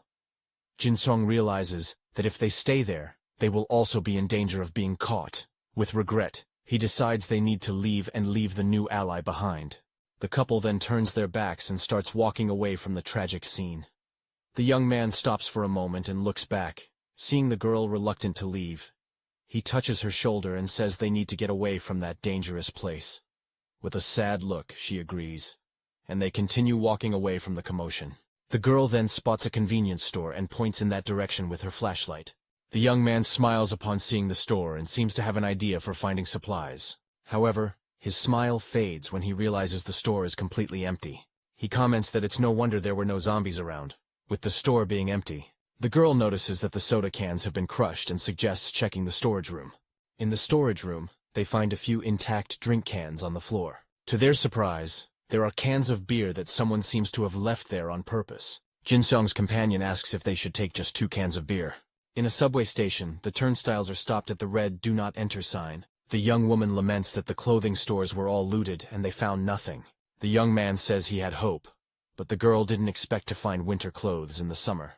She never imagined everything would be looted, and he finds it funny that the cell phone store is intact. They will have to walk more than they thought, but it shouldn't be more than 20 kilometers. The girl then remembers seeing something strange on the wall and shows her partner the phone. She took a picture of a message written on the wall of the subway station they passed. The message said that the chaos exceeded expectations and the person didn't know what to do.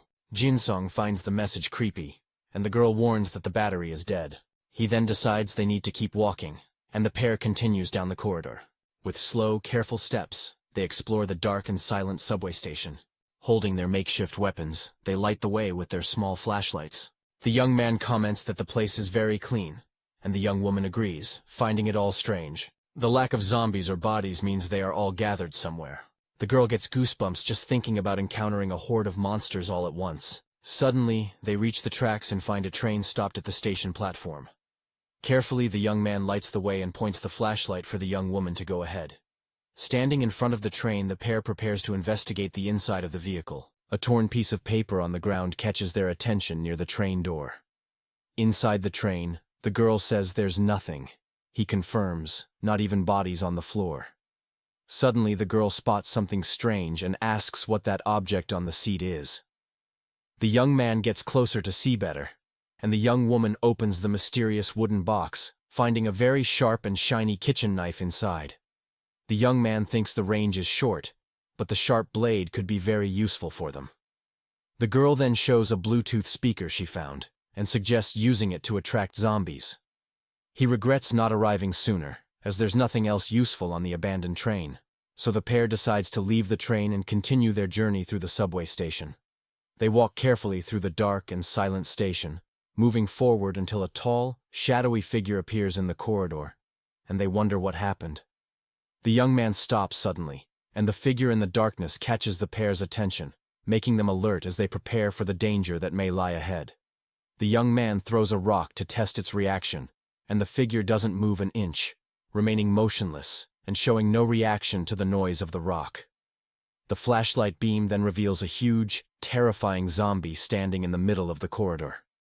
The young man is impressed by the monster's size, and the girl recognizes it immediately, explaining that he was a professional baseball player before retiring from the sport.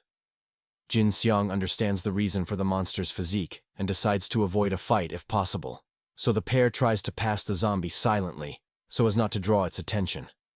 Suddenly, the monster lets out a growl and turns toward the survivors, startling the couple, who freeze in fear as the zombie turns its head and looks directly at the pair with its lifeless eyes.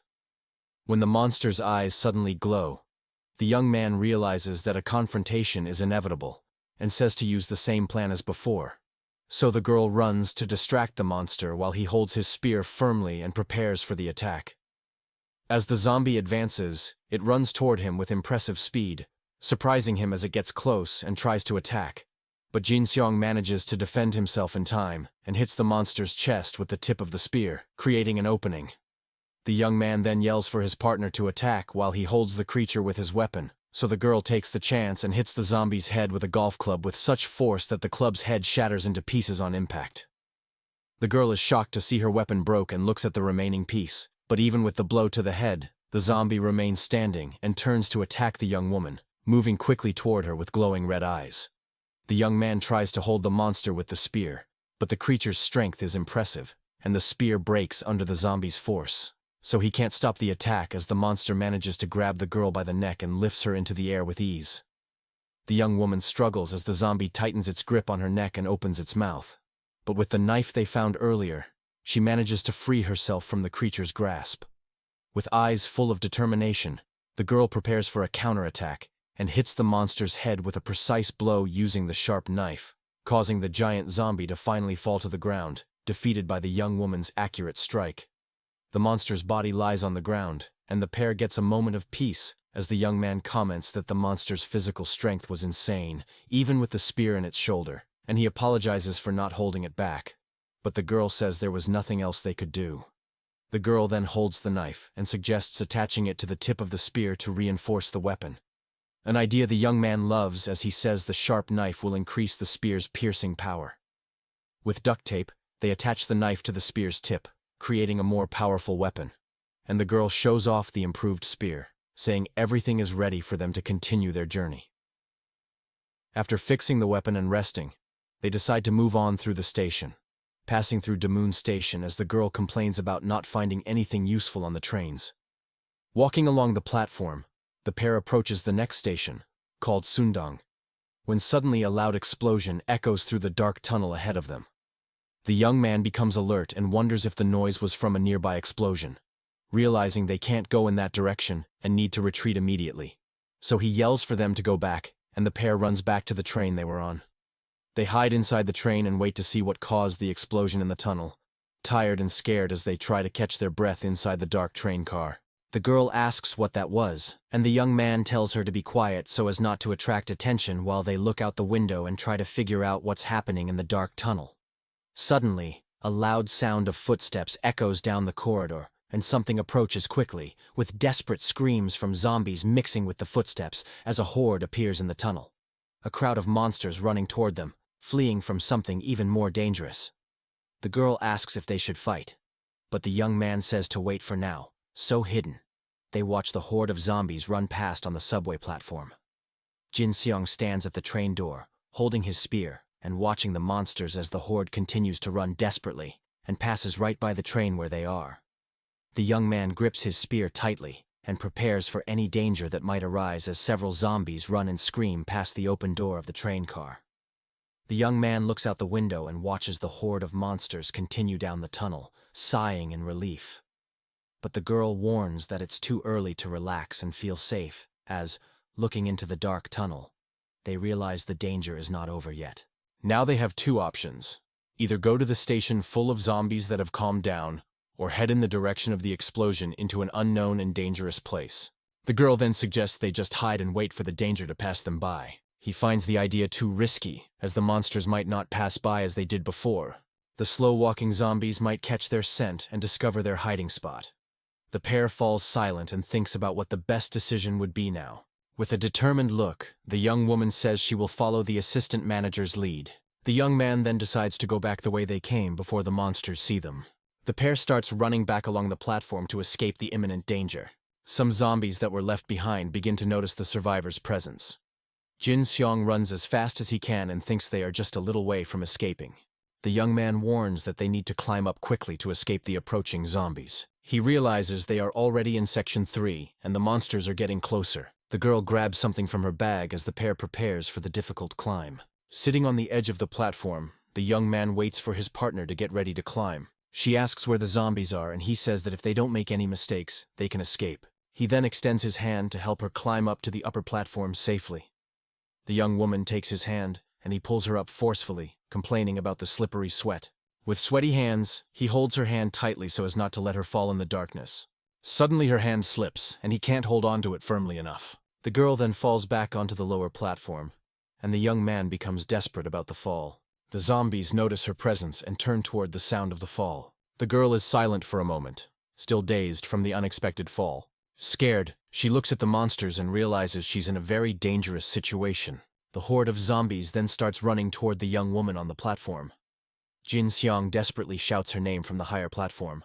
He yells for her to get up, and the young woman quickly stands up to escape the monsters. The young man extends his hand again and manages to grab her arm more firmly. With great effort, the pair works together to escape the rapidly approaching zombies. One of the monsters manages to grab the young man's leg and tries to pull him down. The girl looks down with a shocked and fearful expression upon seeing the zombie holding on. With a strong kick, the girl manages to get rid of the zombie that grabbed his leg. The creature falls back onto the lower platform, and the pair finally manages to climb up. Other zombies approach and surround the fallen monster to devour it without mercy. The young man yells for them to run now, and the pair moves forward on the platform in safety. They run and find a door to go up to the next level of the subway station. The pair runs up the stairs to escape the zombies still on the platform. At the top of the stairs, a zombie appears by surprise and tries to attack Jin-Seong head-on. The young man manages to defend himself and pushes the monster away with a well-aimed blow. The girl watches the scene with a determined look and prepares for the fight to come. The young man finishes the creature with his spear and prepares to face the next enemies. With a serious look, he turns and gets ready for the next wave of monsters that comes. The pair then advances and attacks the zombies coming up the stairs to surprise them. One of the monsters screams in pain as it's hit by the survivors with their weapons. The silhouette of a zombie is pierced by Jin-Seong's sharp spear in a precise strike. The girl prepares to attack with her weapon and shows her skill in hand-to-hand combat. A monster screams in pain and agony as it's hit hard by the young woman's spear.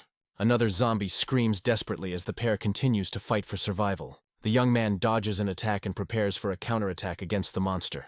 The girl lands a strong kick to a zombie's chest and knocks it to the ground with the impact. With her spear, she prepares to deliver the final blow and finish off the creature for good. After a long fight, the pair finally manages to get into a safe room in the station. Tired and injured, they sit on the floor to catch their breath and rest for a bit. The young man says that was a close call, and the girl agrees, taking a deep breath of relief. He asks how it is outside, and she says she can't see any zombies nearby.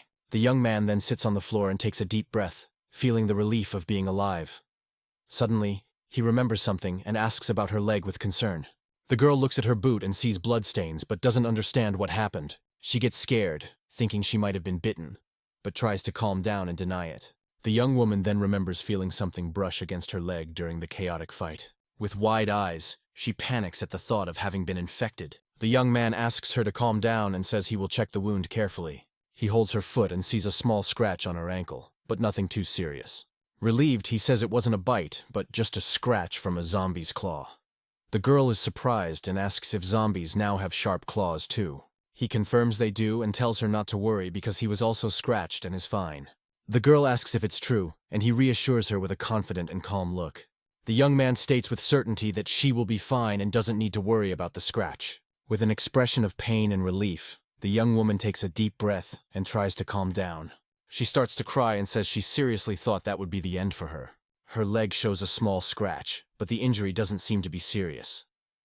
The young man says it was good to find a first aid kit to disinfect the wound. He complains that the kit is incomplete, with no alcohol, coagulants, or saline solution. The girl agrees that they were lucky to find the kit anyway. He notices the food has been looted, but his partner thinks the looters passed through quickly. Jin-Seong suggests they rest for a bit, and the young woman agrees with the idea.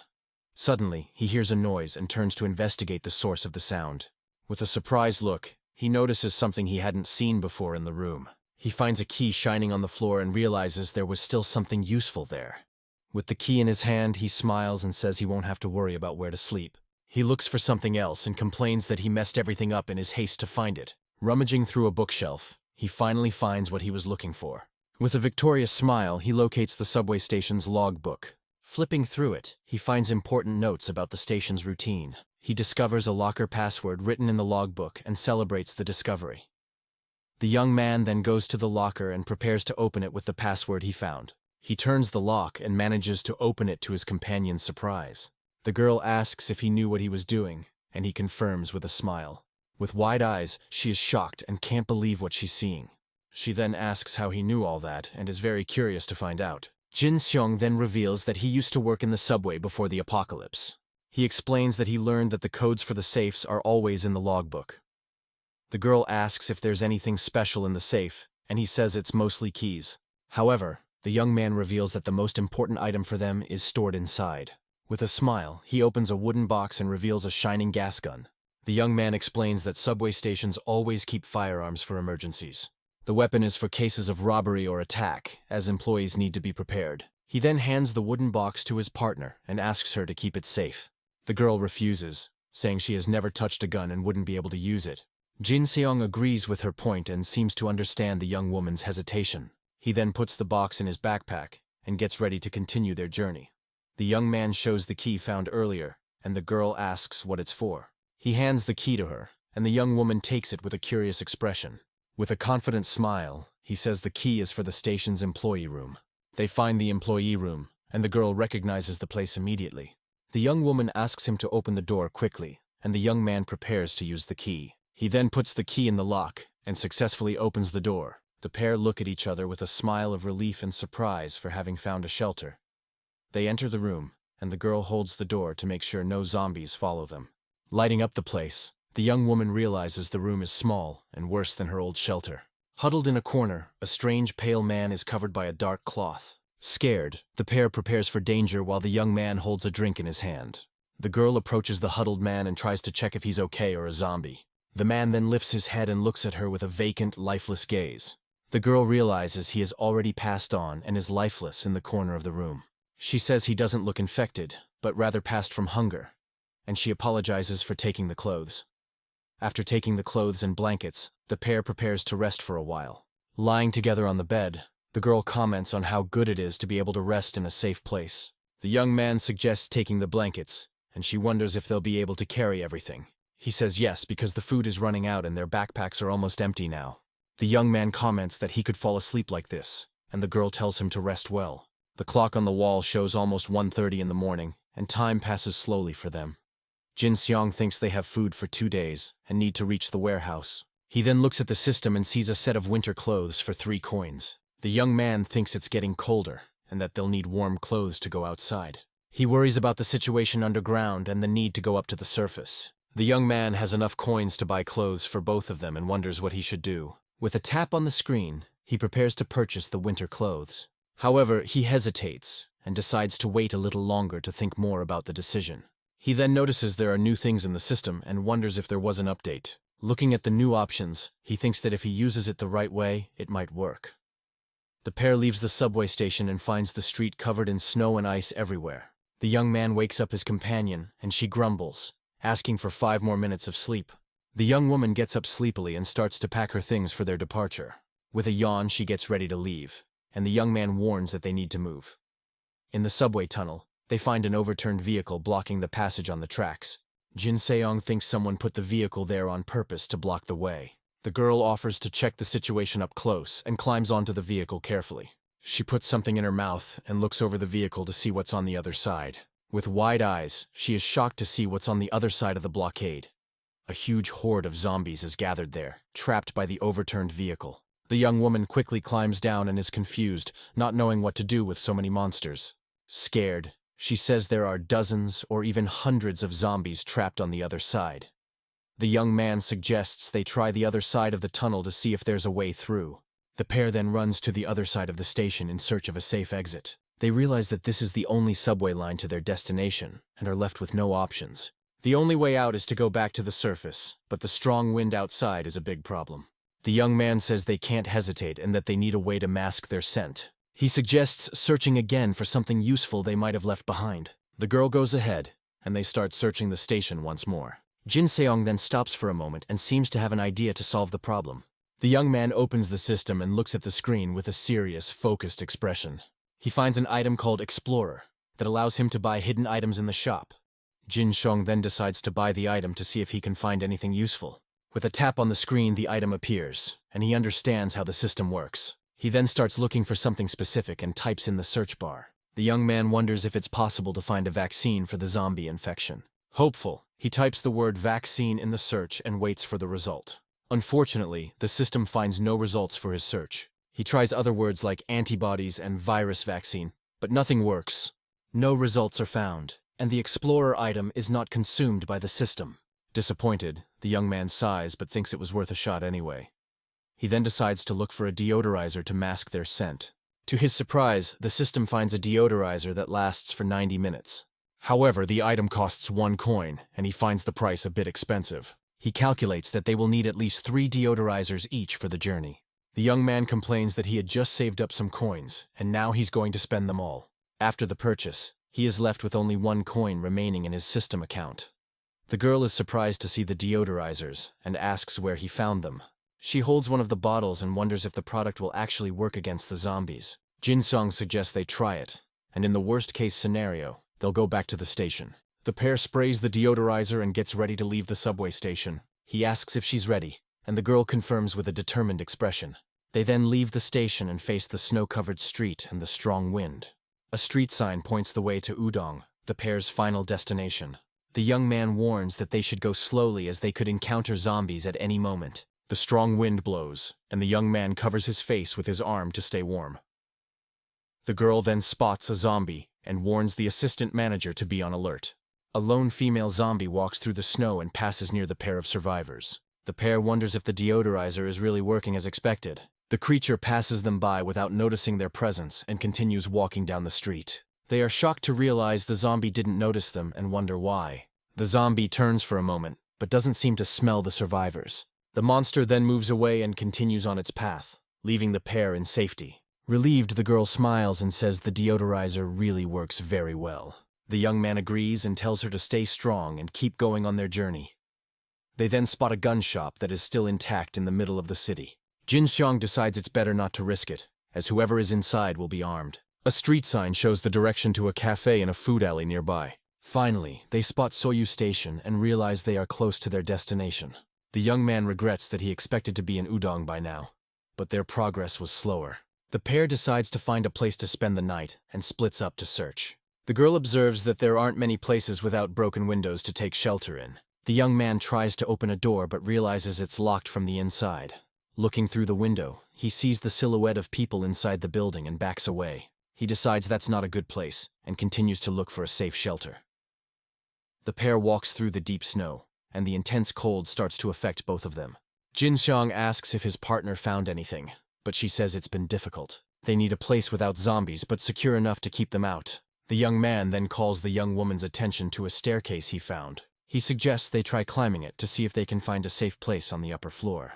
The pair goes up the stairs and explores the upper floor carefully, trying not to make noise. The girl says the place looks clean with no zombies nearby to threaten them. She then tries to open a door but realizes it's also locked from the inside. The young woman looks at the locked door and gets frustrated with her bad luck. She suggests breaking the door, but he says the sound of the glass will attract the monsters. Suddenly, Jin-Seong asks her to wait and seems to have another idea. He says there might be another way in, and the girl follows him up the stairs. The young man then approaches a mailbox on the wall and observes it carefully. He clenches his fist with determination and thinks there must be a key inside.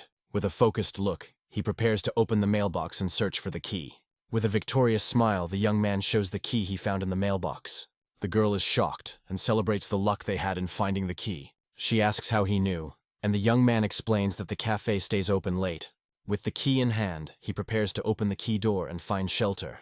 He explains that the employees hide a spare key to avoid shift mix-ups. Inside the cafe, they find several bags of flour stacked in a corner. The young woman is surprised to see the flour and eggs and notices that everything is intact. The young man decides to leave the flour for later, as it's too heavy to carry now. The girl suggests hiding the flour, and the young man agrees with her great idea. He smiles and thinks they were very lucky to find that place to spend the night. The young man also found a portable charger and a wristwatch in the location. They hope to reach the warehouse the next day, as they only have 4 chocolate bars left. The girl worries about the possibility of finding other people at the warehouse. Jin-Seong suggests creating a code word in case one of them gets into danger. His partner looks thoughtful and tries to come up with the best code word to use. With a bright look, the young woman seems to have an idea for their secret word. She then suggests a code based on the type of weapon the enemy is using. If it's a long-range weapon, they should speak casually and in a relaxed manner. If it's a short-range weapon, they should use more polite and formal language. And if the situation is uncertain or they need to escape, they should use the word senior. The young woman clasps her hands and says that way their words won't stand out too much. She explains that this way they can talk more naturally without raising suspicion. The young man agrees with the plan and says his partner's idea is very good and clever. Suddenly, a lightning bolt cuts across the sky and lights up the room where the pair is resting. They look out the window and are surprised to see lightning while it's snowing outside. Jin-Seong says the snow will pile up even more and the next day will be tougher. The girl decides to rest first and lies down on the table to get some sleep. The young man keeps watch while his companion sleeps, and time passes slowly for him. Suddenly, he hears a strange noise and gets up to investigate the source of the sound. A motorcycle speeds by on the snow-covered street, catching his attention. He wonders why someone would be moving at that time of night in the city. The young man notices the motorcycle is heading in the same direction as them and becomes suspicious. Suddenly the motorcyclist stops, and the pair watches the scene with great attention and caution. The young man notices something strange and sees a group of zombies approaching the motorcyclist. The horde of monsters surrounds the man on the motorcycle, and the situation becomes increasingly tense. The young woman wakes up from the noise and asks what's happening, and he explains the situation. Jin-Seong says that even if only part of the horde stays, there will still be more zombies than before. He suspects the motorcyclist might be leading the horde on purpose to some location. The girl says they don't have enough food to wait, and he agrees they can't go back. Suddenly, the young man notices something and becomes alert with the new information he discovered. The girl suggests looking for information on the forums, and he agrees with her idea. People on the forum are commenting on the snowstorm with lightning and find it strange. The young man notes that hail is also falling in some places, but none of it matters now. Someone asks about a shelter on Yanjiang Island, and another says the government is gone. The pair is surprised by the information and continues reading the conversation on the forum. One person claims the shelter is actually a dangerous cult, and that they escaped from there. The post author doubts the story and questions why strangers would give out food and clothes. The girl finds the story suspicious, and the young man agrees it seems very strange. He remembers that manager Yoon Huk Jae said he was heading to the west coast. Jin-Seong decides to forget about the shelter for now, and his partner agrees with him. He regrets not finding anything useful about the motorcycle they saw earlier. With a determined look, the young man decides what their next step will be. He shows them the chocolate bars and says the plan is to head to the warehouse. The pair then goes out into the snow-covered street and continues their dangerous journey. They decide to stop or turn back if they encounter a horde of zombies or something too risky. The young man says it's their last chance and that they need to move quickly from now on. Fortunately, there aren't as many zombies on the street as he thought, and the path seems clear. The girl says they must be close to their destination, but the fog is obstructing their view. The young man worries about the visibility and the effect of the repellent, which must be running out. He warns that if they encounter zombies from now on, they will have to fight to survive. Suddenly, the girl spots something in the distance and points in that direction urgently. Finally, they find the warehouse they were looking for, and are relieved.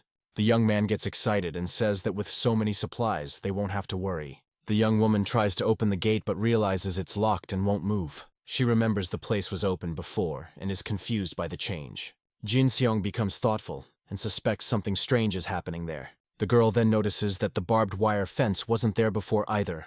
He asks if she has been there recently, and the young woman says, "Not for a few months."